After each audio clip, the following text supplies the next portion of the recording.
Grumman F4F. The retrieval of a Grumman F4F Wildcat fighter from the depths of Lake Michigan brought to light a fascinating piece of history. Submerged at approximately 160 feet beneath the surface, this World War II-era aircraft met its fate on August 17, 1943, during a takeoff attempt gone awry. Lieutenant Albert V. Newhall, the pilot at the helm, lost control of his F4F Wildcat fighter, resulting in a dramatic plunge into the lake. Remarkably, Lieutenant Newhall managed to survive the incident, but his aircraft was lost to the depths of Lake Michigan.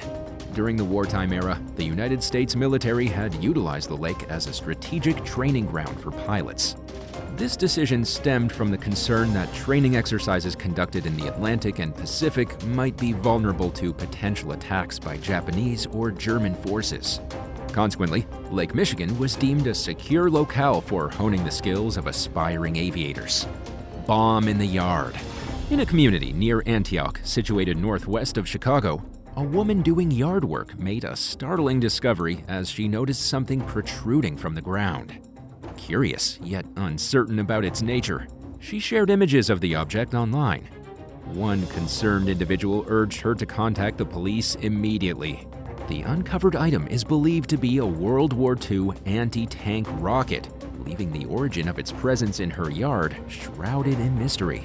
The region, including the Great Lakes and Chicago, was host to military training exercises during World War II, raising the possibility that the rocket could be a remnant from that era.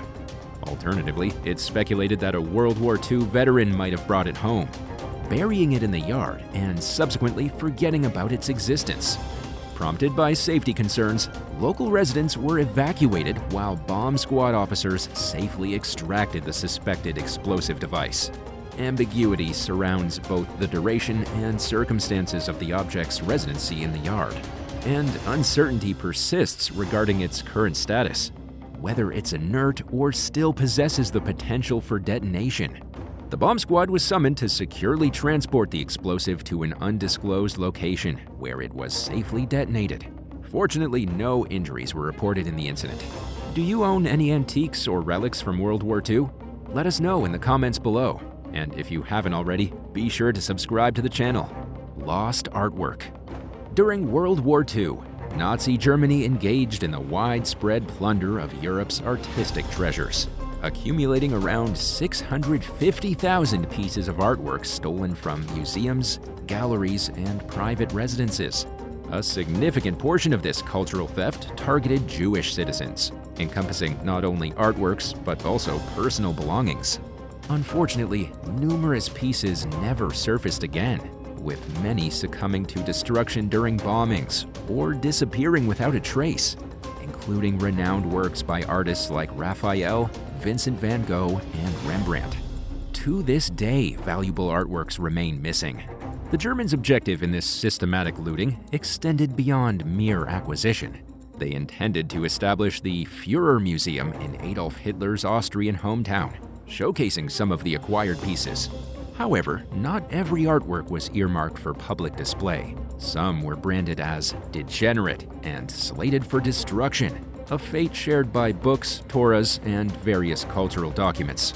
While some items were indeed obliterated, others were clandestinely preserved, potentially for personal collections or black market transactions, as some individuals defied orders due to the cultural significance of the targeted items.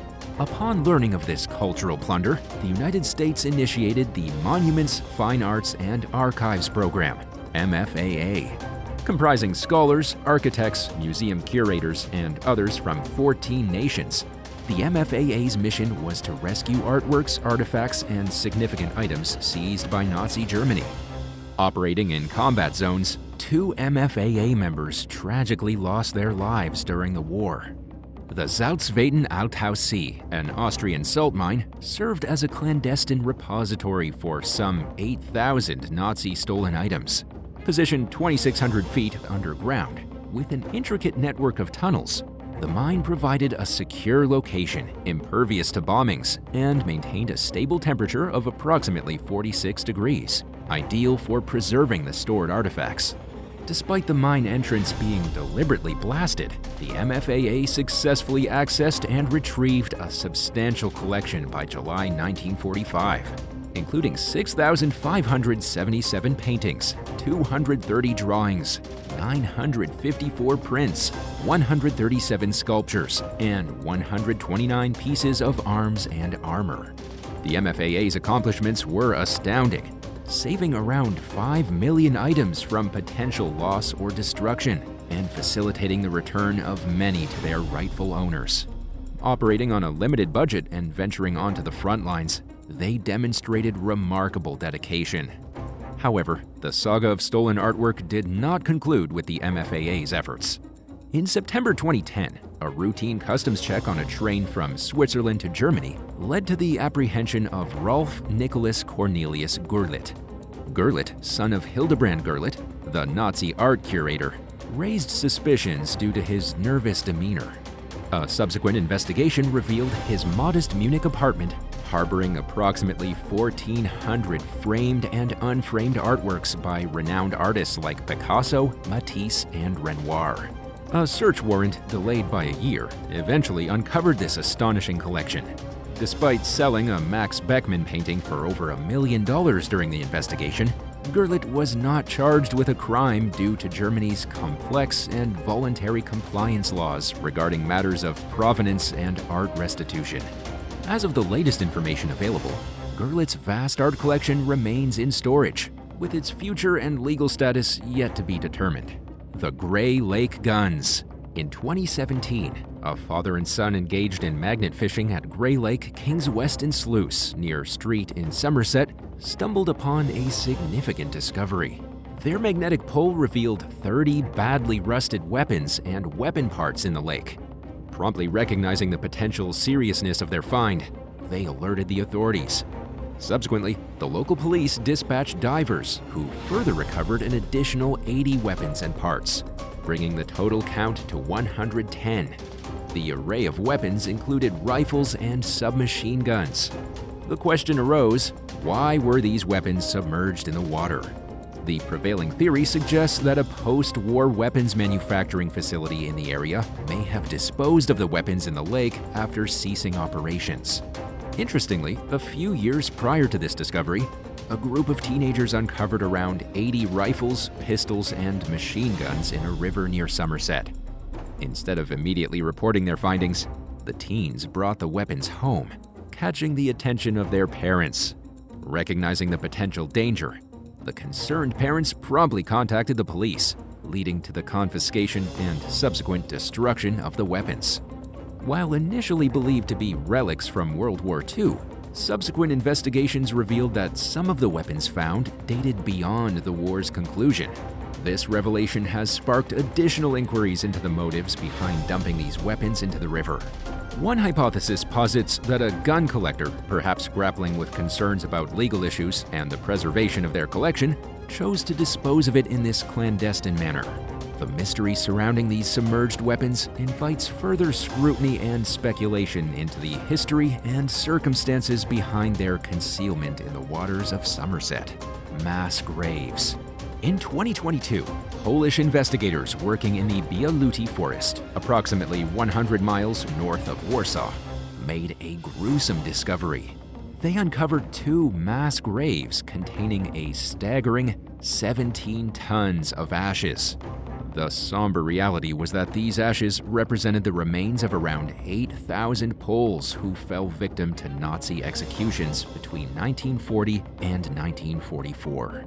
The tragic fate of those interred in the mass graves was tied to the Soldau Nazi German prisoner camp, situated near the town of Dzialdowo. This grim facility held approximately 30,000 individuals, encompassing Jewish citizens, Polish elites, and resistance fighters. The investigators were shocked to find that the victims had been subjected to cremation, with their remains pulverized into ash. These ashes were then solemnly laid to rest in 2 pits, each reaching a depth of 10 feet. To conceal the horrors beneath, the Germans had planted trees over the pits. Polish authorities expressed their commitment to pursuing charges against any surviving individuals who had served as prison guards at the camp. A grave was established on the site, and a memorial service was held to honor the memory of the victims. Regrettably, this was not an isolated incident of wartime brutality. In 2009, construction workers laying the foundation for a new hotel in the town of Malbork, northern Poland, made a harrowing discovery.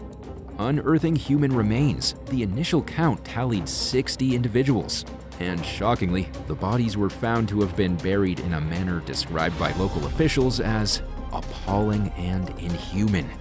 Upon the completion of the work, a total of 1,800 to 2,000 remains were discovered, including those of children. Malbork had experienced intense fighting in 1945 as German and Soviet forces clashed, with German citizens residing in the area. Investigators were perplexed by the absence of personal belongings, such as identification, buried alongside the victims. As of the creation of this video, updates on the fate of these victims remain elusive. Efforts to identify eyewitnesses to the events have yielded no results, and investigators express a continued lack of information about the mass grave and its occupants. Despite this, those exhumed were accorded proper burials, and authorities appealed for any leads that might shed light on the tragedy. Similarly, in 2019, another distressing discovery unfolded in Brest, Belarus. Construction workers unearthed the remains of approximately 1,200 Jewish citizens who had been forcibly confined to the city's ghetto from 1941 to 1942. Formerly part of Poland, Brest became part of Belarus during the war. The area was occupied by Germany, leaving behind yet another grim testament to the Holocaust. Tragically, the victims included women and children who met their end at the hands of the Nazis. Although the grave was discovered in 2019, reports from a Brest newspaper indicated that knowledge of a mass grave in the town had surfaced nearly 2 decades earlier. The community, however, might have been unaware of the grave's location and the extent of its tragic occupancy. To pay respects to those exhumed from the mass grave, a funeral ceremony was conducted, drawing the attendance of the local community and even the Israeli ambassador to Belarus, acknowledging the solemnity of the occasion. The Oklahoma Goodwill discovery. In Edmond, Oklahoma, a remarkable World War II collection was unearthed at a local Goodwill store. The discovery occurred when a lockbox sent to the store as a donation revealed a secret compartment. Inside, the staff uncovered a treasure trove of historical artifacts, including Navy discharge papers, assorted medals, and a letter signed by then-President Harry S. Truman. These items were linked to a local man who had served in the Navy during World War II.